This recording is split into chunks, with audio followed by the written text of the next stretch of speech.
Pour hériter des promesses de Dieu, il faut recevoir la parole comme un petit enfant. Si quelqu'un détournait de moi un de ces petits qui ont confiance en moi et le faisait tomber dans le péché, il s'en tirerait à meilleur compte si on lui attachait au cou une de ces meules que font tourner les ânes et si on le jetait dans le lac.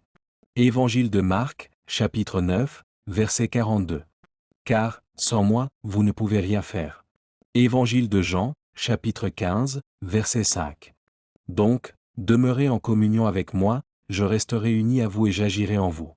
Un sarment ne saurait porter du fruit tout seul, sans demeurer attaché au tronc.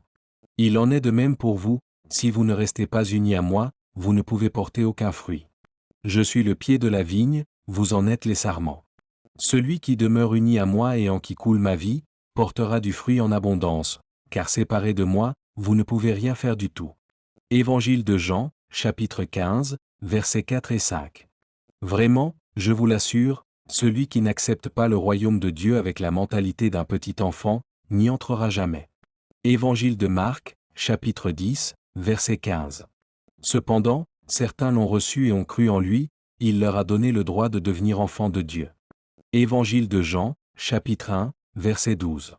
Abraham n'eut point de doute ni de défiance sur la promesse de Dieu, mais il fut fortifié par sa foi, et il donna gloire à Dieu. Lettre de l'apôtre Paul aux Romains, chapitre 4, verset 20.